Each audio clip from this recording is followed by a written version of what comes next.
Hello friends, welcome back to our channel. నా channel ఎవరైనా first time చూస్తున్నట్టయితే please like చేయండి, షేర్ చేయండి అండ్ సబ్స్క్రైబ్ కూడా చేయండి. సో ఈరోజు వీడియో వచ్చేసి బగారా రైస్ ఎలా చేసుకుందామో చూద్దాము. అంటే చాలా టేస్ట్గా ఉండేది, చాలా సింపుల్గా చేసుకోవచ్చు. నా ఫంక్షన్స్కైనా పార్టీస్కైనా బర్త్డే పార్టీస్కి అలా సింపుల్గా చేసుకోవచ్చు అనమాట. సో నేనైతే 1 గ్లాస్ బాస్మతి రైస్ తీసుకున్నాను. మనం కుక్ చేసుకుంటున్నాం అన్నప్పుడు ఒక హాఫ్ అన్ అవర్ 1 అవర్ ముందరే నానబెట్టుకోవాలన్నమాట. అప్పుడే బాగా టేస్ట్గా ఉంటుంది, బాగా గింజలుగా లేకుండా రైస్ అని చెప్పేసి బాగా కుక్ అవుతుంది అనమాట. సో నెక్స్ట్ ఇంకా నేనైతే ఇలా మసాలా తీసుకున్నాను. సాజీరా, జాపత్రి, బిర్యానీ ఆకులు, చెక్క మొగ్గ, ఇలా ఫ్లవర్ ఇవైతే తీసుకున్నాను. నెక్స్ట్ ఇంకా ఆయిల్ తీసుకొని ఒక గిన్నెలో మిర్చి వేస్తాను అనమాట. ఎప్పుడైనా ఫస్ట్ మిర్చికి అలా ఫ్రై అయిన తర్వాత ఇంకా మసాలా దినుసులు ఫ్రై చేసుకోవడమే. జీరా వేసాం కాబట్టి కొంచెం బాగా ఫ్రై అవ్వాలి, అప్పుడే మంచి స్మెల్ వస్తుంది, మంచి టేస్ట్ కూడా ఉంటుంది అనమాట. దుబాయ్లో ఏంటంటే మనం ఎక్కడైనా రెస్టారెంట్స్కి ఎక్కడికి వెళ్ళినా బాస్మతి రైసే ఎక్కువ యూజ్ చేస్తారనమాట. సో మామూలు మన రైస్ ఎక్కువ యూజ్ చేయరు, ఏమైనా రైస్లు అలా కానీ నాకు తెలిసి. సో ఇంకా తర్వాత ఇవి కూడా మసాలా ఫ్రై అయిన తర్వాత ఇంకా ఆనియన్ అయితే వేసుకోవాలి. నేనైతే 1 ఆనియన్ అలా వేసాను అనమాట.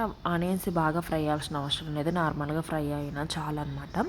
నెక్స్ట్ ఇంకా నేనైతే టమాటా క్యారెట్ వేసుకున్నాను అనమాట. టమాటా ఒక 4 ముక్కలు అలా వేసాను. సో ఇది వచ్చేసి మన చాయిస్ అనమాట, వేసుకుంటే వేసుకోవచ్చు, లేకపోతే స్కిప్ చేయొచ్చు, ఏం కాదు. ఇవి కూడా కొంచెం ఫ్రై అవ్వాలన్నమాట. సో ఇవి కూడా బాగా ఫ్రై అవ్వాలి. సో నేనైతే అల్లం పేస్ట్ వేయడం మర్చిపోయాను, మీరు వేసుకోవచ్చు. నెక్స్ట్ ఇంకా రైస్ వేసుకోవడమే.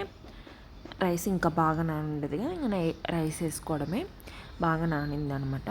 వేసుకున్న తర్వాత ఇలా కొత్తిమీర, పుదీనా వేసుకున్న తర్వాత ఇంకా గరం మసాలా వేసాను అనమాట.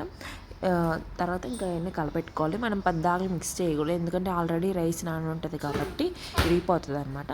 నెక్స్ట్ ఇంకా వాటర్ అయితే పోసేసుకోవడమే అనమాట. నేనైతే 1 గ్లాస్ బాస్మతి రైస్కి 2.5 గ్లాస్ వాటర్ పోసాను అనమాట. సో ఇలా తర్వాత ఇంకా కుక్ చేసుకోవాలి. కుక్ అయిన తర్వాత ఇలా మనం హైలో పెట్టి కుక్ చేసుకోవాలి, లేకపోతే రైస్ బాగోదనమాట. ఇలా కొంచెం కుక్ అయిన తర్వాత సిమ్లో అయితే పెట్టుకోవచ్చు. ఇలా కొంచెం కుక్ అయిన తర్వాత తీసి చూసుకోవాలి మనం ఉడికిందో లేదో. కొంచెం 70% మ్యాక్సిమం ఉడికింది. ఇప్పుడే వాటర్ చాలిపోతే వాటర్ అయినా పోసుకోవచ్చు అనమాట. సో ఇంకా వాటర్ ఉన్నాయి కాబట్టి ఇంకా వాటర్ సరిపోతాయి అనమాట. నెక్స్ట్ ఇంకా 5 మినిట్స్ అలా కుక్ చేసుకోవాలన్నమాట. కుక్ అయిన తర్వాత ఇంక తీసి చూసుకోవడమే. చాలా అంటే చాలా టేస్ట్గా ఉంటుంది. సో మనం చికెన్లో అయినా తినొచ్చు, నార్మల్గా పెరుగు చట్నీ అలా ఉంటుంది కదా, రైతా అంటారు అందరు, మేమైతే పెరుగు చట్నీ అంటాము. సో దాంట్లో అయినా తినొచ్చు అనమాట. సో చాలా అంటే చాలా టేస్ట్గా ఉంటుంది. ఉట్టిదైనా తినొచ్చు, నార్మల్గా ఉట్టిదైనా తినొచ్చు అనమాట. చాలా అంటే చాలా టేస్ట్గా ఉంటుంది. చికెన్ చేశాను అనమాట, చాలా అంటే చాలా టేస్ట్గా ఉంది.